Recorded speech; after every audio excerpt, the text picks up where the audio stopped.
Paul parle de mort agissant dans sa chair mortelle lorsqu'il reçut les chardes et que le Seigneur lui dit « Ma grâce te suffit, car ma puissance s'accomplit dans la faiblesse ».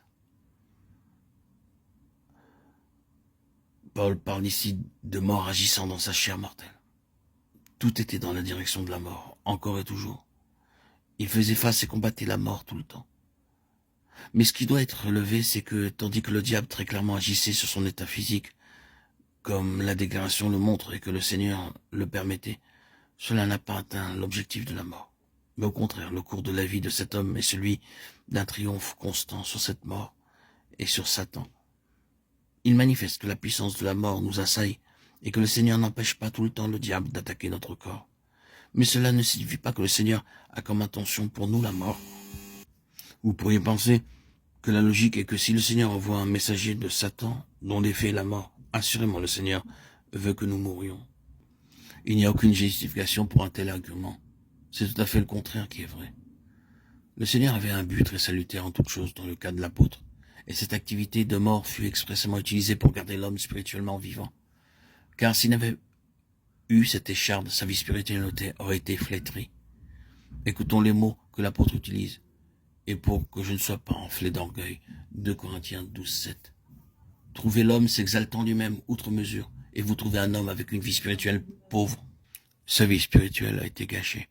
Trouvez un homme qui est gardé humble dans cette voie, mais néanmoins triomphant dans une voie qui ne s'explique pas sur une base naturelle. Vous trouverez alors un homme qui est un géant sur le plan spirituel. Oui, l'ennemi porte des attaques sur le corps. Il affecte ce qui est déjà atteint et cherche à l'aggraver. Il cherche à paralyser les saints. Mais l'ensemble de cette parole, surtout en relation avec la vie de l'apôtre Paul, est une grande déclaration que même en présence d'un handicap humain, d'une faiblesse naturelle ou de quelque chose avec lequel le diable lui-même est entré jusqu'à un certain point, avec la permission de Dieu, il y a une vie qui peut nous mener jusqu'à l'accomplissement d'un grand dessein divin qui ne connaîtra pas d'amputation malgré les conditions naturelles restrictives. Saisissez-vous de cela. Ne sombrez pas sous vos conditions et ne dites pas, puisque telle ou telle chose est ma condition, alors le dessein de Dieu dans toute sa perspective est impossible pour moi. Cela s'appelle du désespoir et non de la foi. La déclaration de l'apôtre était celle-ci. Si je vis maintenant dans la chair, je vis dans la foi au Fils de Dieu, qui m'a aimé et qui s'est livré lui-même pour moi. Galates 2:20. C'était une vie par la foi dans le Fils de Dieu. Et quelle vie?